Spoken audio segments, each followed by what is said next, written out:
ये जो वीडियो अभी आप देखेंगे, इसमें पॉडकास्ट के बारे में पूरी स्टोरी बताई गई है कि कैसे आप पॉडकास्ट स्टार्ट कर सकते हैं, कैसे रेवेन्यू होते हैं और कैसे आप चैनल मोनेटाइज़ होता है और गेस्ट कैसे बनाते हैं, लिस्टिंग कैसे करते हैं, टूल्स कौन से चाहिए।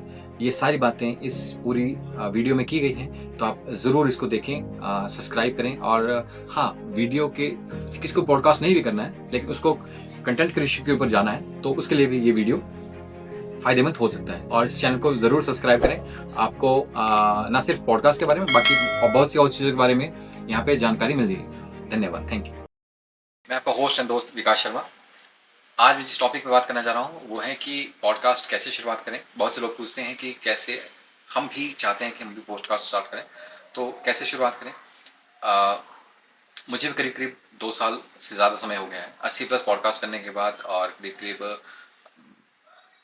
3 से 4 लाख रुपए खर्चने के बाद मुझे समझ आया कि कैसे ये चीज़ होती है और कैसे इस चीज़ को स्ट्रक्चर किया जा सकता है और सस्टेन किया जा सकता है, क्योंकि आप थोड़े समय तक चल सकते हैं, आप कॉस्टिंग कर सकते हैं, लेकिन आपको सस्टेन करना है ये मॉडल, राइट। तो सस्टेनेबल कैसे मॉडल हो और आपके पास रीच भी हो, आपके पास ऑडियंस भी हो, आपके पास सुनने वाले भी हों और आपको बुलाने वाले लोग भी। यस, तो आप शुरुआत करते हैं कि शुरुआत कैसे करें।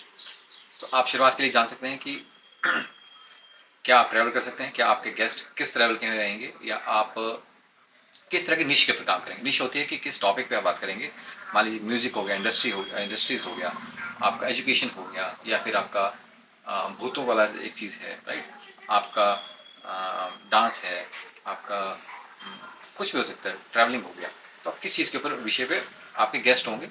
या मेरी तरह हो सकता है कि एक दिन आप पॉलिटिशियन से बैठ रहे हैं और दूसरे दिन आप बिजनेसमैन के साथ, तीसरे दिन आप योगा इंस्ट्रक्टर के साथ बैठ सकते हैं, आयुर्वेदिक वाले के साथ बैठ सकते हैं।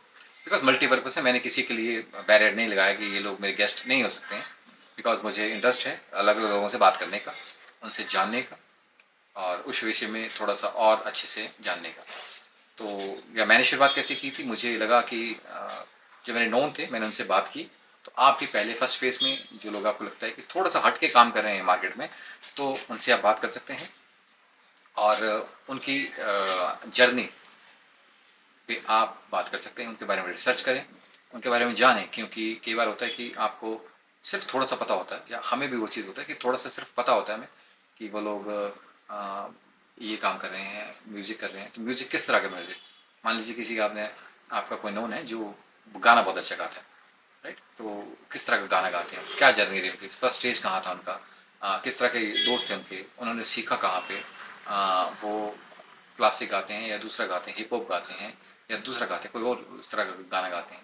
उनकी फर्स्ट इनकम कैसे थी, उनको आज कितनी इनकम मिल रही है, उनका कैरियर कैसे है, उनको पैशन को प्रोफेशन में कैसे शुरुआत की। मैं इस पेशे पे आज से करीब करीब 5 साल पहले से काम कर रहा हूँ कि अपने पैशन को प्रोफेशन में कैसे बदलें, उसको इनकम कैसे करें। तो जर्नी वही थी कि लोगों से जानने का कि आपने वो चीज़ अपने पैशन को पैशन में प्रोफेशन में कैसे बदला। तो लोगों से वो चीज़ जाननी। अब मान लीजिए कि पॉलिटिशियन से आप मिल रहे हैं तो पॉडकास्ट करना है आपको, तो उसके बारे में जानना होगा कि उनका किस वे से वो आए, राजनीति कैसी थी, छात्र राजनीति कैसी थी, या लोकल वो कितने वोट से जीते, उस पंचायत में कैसे आप जीते। तो वो छोटी छोटी चीज़ें आपको पता होनी चाहिए, ठीक है। उसके बाद एक और बात करते हैं, इक्विपमेंट्स की बात करते हैं इसके लिए।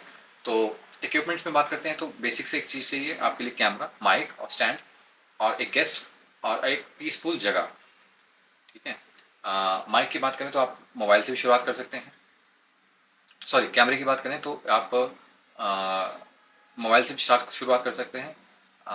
आपको अगर इसके बाद माइक की बात करूँ तो 1000 से 3000, 4000, 5000 से माइक स्टार्ट कर सकते हैं। आने को तो 35-40 हज़ार के माइक भी आते हैं, लेकिन शुरुआती दौर पे आप 3-4 हज़ार के माइक से काम चला सकते हैं। उसके बाद सेकेंडरी थिंग्स आती हैं, उसके बाद स्टैंड, एक कैमरा स्टैंड, और उसके बाद आपके पास एडिटिंग के लिए अच्छे लोग चाहिए। जो लोग आपने वीडियो इतनी अच्छी बना दी है तो उसको एडिट भी करना है उसके बाद, तो एडिटिंग के लिए अच्छी टीम चाहिए। जो लोग जिनको फ्रेम का थोड़ा सा पता हो, किस तरह से फ्रेम होती है, हुक के क्या होते हैं, रील कैसे वायरल होती हैं, क्या कंटेंट आजकल है, तो वो सारी विषय हैं, राइट। रिसर्च करना पड़ेगा आपको थोड़ा सा। उसके बाद आपका गेस्ट भी आ गया, ये चीज़ भी होगी। अब आपने मान लीजिए एक और सवाल आता है कि अपॉइंटमेंट कैसे लेते हैं या किसी से अप्रोच कैसे करते हैं गेस्ट को। आपने गेस्ट को अप्रोच किया, मान लीजिए आपने किसी से बात हुई कि मैं पॉडकास्ट करता हूँ, और ने कहा कि जी मुझे मुझे भी करवाना है। आपने कहा ठीक है। अब आप पूछ रहे हैं उनसे कि सर मैं वो टीचर हैं, मान लीजिए वो साइंस के टीचर हैं, बहुत बढ़िया है ना, वो नेशनल लेवल पे स्टेट साइंस के टीचर थे और उन्हें अवार्ड मिले बहुत सारा। तो आप उनसे चाह रहे हैं सर आपने साइंस में पढ़ाई कहाँ से की, आप कहाँ से हैं, क्या है, आपने क्वेश्चन बना लिए, राइट। बिकॉज आप ऐसे अगर पूछेंगे और भूल जाएंगे फिर उसके बाद, तो आप लिख लें। ये रिक्वेस्ट करता हूँ कि लिख लें आप। आ, उसके बाद क्या हुआ कि आपने पूछा उनसे कि सर साइंस में कैसे आए आप, या कितने बच्चों को आपने पढ़ाया, कितने स्कूल में आप पढ़ाया, साइंस में आपने क्या ऐसा अलग किया, प्रैक्टिकली आपने क्या ऐसा अलग बताया बच्चों को कि उनको ज़्यादा समझ आता था, या अवार्ड किस लिए मिला, कहाँ कहाँ पे आप गए हैं, किस तरह का कार्य आपने किया है, तो ये सारे आपका इंटरेस्ट क्या है, आपकी हॉबीज़ क्या हैं, आप कैसे मैनेज करते हैं चीज़ें, तो ये सारी चीज़ें आप उनसे एक बार पूछ लें। उसके बाद आपने मान लीजिए 15 क्वेश्चन आपने बना लिए, तो वो सर से क्रॉस चेक करा सकते हैं कि सर मैंने ये क्वेश्चंस लिखे थे आपके लिए, क्या इसमें आप बता सकते हैं कि मुझे और क्या ऐड करना है, तो वो आप ज़रूर आपको हेल्प करेंगे और बताएंगे। और जब पॉडकास्ट में बैठे तो आप पेपर सामने रख सकते हैं कि सर मैंने ये क्वेश्चन फर्स्ट, तो आप नेक्स्ट नेक्स्ट करते पूछ सकते हैं। उसके बाद एक और चीज़ आती है कि अपलोड कहाँ करेंगे। आपने वीडियो बना ली, आप करेंगे क्या उसका, राइट। तो इजी वे है, आप यूट्यूब में अपलोड कर सकते हैं, और रील्स में होगी, मान लीजिए शॉर्ट फॉर्म से होगी, वो रील्स आप इंस्टाग्राम और फेसबुक और अदर प्लेटफॉर्म से डाल सकते हैं, यूट्यूब में भी डाल सकते हैं। उसका वीडियोज़ आपकी बन गई, तो अब उनका शेड्यूलिंग करना है, उनको आगे के लिए कंटेंट कैप्शन चाहिए आपको, राइट। तो कैप्शन किस तरह का होगा, मान लीजिए आप आयुर्वेदा का कर रहे हैं, तो आपको अब सर्च करना पड़ेगा कि आयुर्वेदा में किस तरह का पॉडकास्ट रहा है आपका, या बातचीत किस तरह की रही है, तो आप उस तरह का कैप्शंस बना सकते हैं। उस तरह का लिखें कि टाइटल क्या रहेगा, थंबनेल क्या रहेगा, उसके बाद डिस्क्रिप्शन क्या रहेगी, टैग्स क्या रहेंगे, हैशटैग्स क्या रहेंगे, राइट।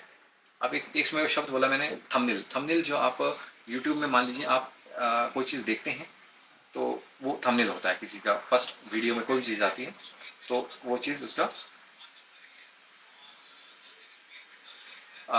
मान लीजिए ये जो बनाया था किसी ने, ये थंबनेल है फर्स्ट पेज में, तो ये इसका थंबनेल है, ठीक है।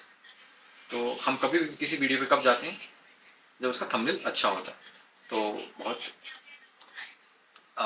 60 to 70% चांसेस हैं कि आपका वीडियो देखी जाएगी या नहीं, तो वो थंबनेल मैटर करती है। उसके बाद आप वीडियोस देख सकते हैं उसमें यूट्यूब में भी, कि क्या क्या चीज़ें हैं, बेसिक्स क्या है, कैसे क्या चीज़ करते हैं, ये चीज़ आप जान सकते हैं। मैं पॉडकास्ट के ऊपर रहता हूँ, और उसके बाद आपकी गेस्ट के ऊपर बात आती है कि आपकी ऑडियंस कितनी है, कैसी है।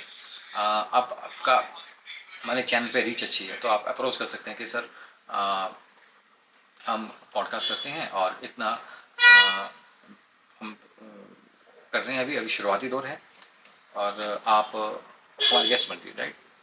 आप स्टार्टिंग में पे नहीं करेंगे कोई भी आपको, लेकिन आपके रीच और आपके ऑडियंस के ऊपर, कि आपके मंथली कितने ऑडियंस आपके इसमें आप प्लेटफॉर्म पे आ रही है, उसके बाद लोग आपको पे भी करेंगे। अगर आपके पे मतलब अच्छे हैं, आपकी पर्सनल ब्रांडिंग बनती है, वो अलग चीज़ है। उसके बाद एक एक वक्त के बाद आपको यूट्यूब से मोनेटाइजेशन कब होती है, ये भी एक सवाल है। तो क्या मुझे पूछते हैं लोग कि क्या आपका चैनल मोनेटाइज हो गया है, तो जी जहाँ ज़रूर मेरा मोनेटाइज चैनल हो गया है। मोनेटाइज करने के लिए 1000 सब्सक्राइबर चाहिए, और 4000 घंटे आपको पूरे कंप्लीट करने होते हैं यूट्यूब में। उसके बाद आपकी इनकम स्टार्ट होती है। उसके बाद इनकम कब स्टार्ट होगी, जब आपके $100 कंप्लीट हो जाएंगे, ठीक है। उसके बाद आपके अकाउंट से पैसे आना शुरू होते हैं। और कुछ सवाल अगर आपको लगते हैं तो आप पूछ सकते हैं। जो मेरे ध्यान में कुछ आ रहे हैं बातें, वो मैं ज़रूर आपसे शेयर करूँगा। अब इसको और चीज़ें कि पेड पॉडकास्ट होते हैं, कुछ एक फ्री होते हैं।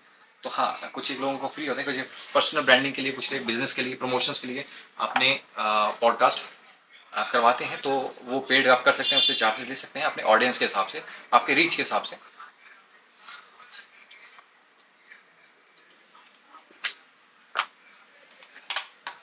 बहुत से लोग पूछते हैं कि सर क्या स्टूडियो होना ज़रूरी है। तो मैं कहता हूँ स्टूडियो से आपको ये बेनिफिट रहता है कि आप